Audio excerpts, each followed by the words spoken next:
Not long ago, Unite the People was approached by a gentleman named Bradley James. Mr. James informed us he was working as the bodyguard and driver for Ms. Kelsey Harris during Mr. Peterson's trial. As such, he was in close proximity and he had privy to conversations she was having with her husband and others.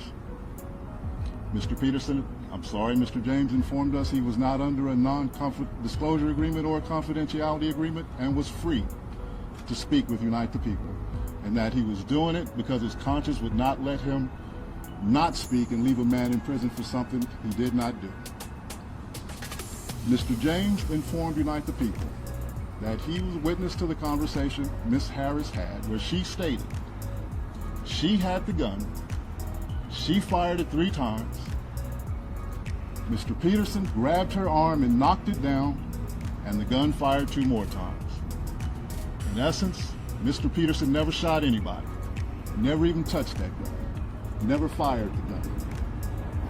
This statement aligns with the statement of the only non-party witness to the case, Mr. Sean Kelly, who at trial testified he saw 2 women fighting, 2 men break up the fight, 1 man grabbed the other one's arm. Gunshots came from the passenger side. The passenger side is where Ms. Harris was sitting. This further iterates that Mr. Peterson did not shoot Ms. Pete, did not shoot at Ms. Pete, or did not assault Ms. Pete. It's just another irregularity in a list of irregularities in this case. For example, there were 3 potential suspects in the car that night, and yet the only DNA sample was taken of Mr. Peterson, even though unknown DNA was found on the gun. Why wasn't Ms. Harris's DNA taken? Or was it taken and the information simply never given to the defense? Why wasn't the driver of the car, Mr. Jaquan Smith's DNA taken? Or was it taken and again, simply not given to the defense?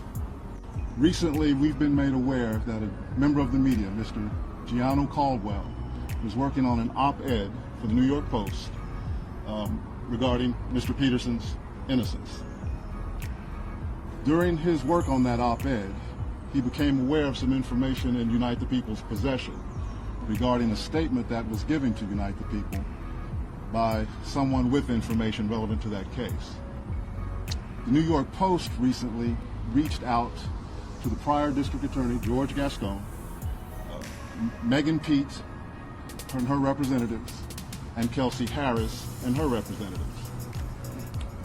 The only party that responded last week was Megan Pete's representatives with a request for more information. A few days later, Mr. Peterson's brutally attacked in his jail cell. Good evening. I apologize for the delay, but it has been a very long day here in Los Angeles, and we have been working very hard in light of the horrific incident that has happened to Tory Lanez, where he was stabbed 14 times in prison here in California. It is just a terrible situation. But in light of that, we have announced this afternoon that tomorrow we will be holding a national press conference here in LA at a location that has been sent to the press, and we expect a very great turnout.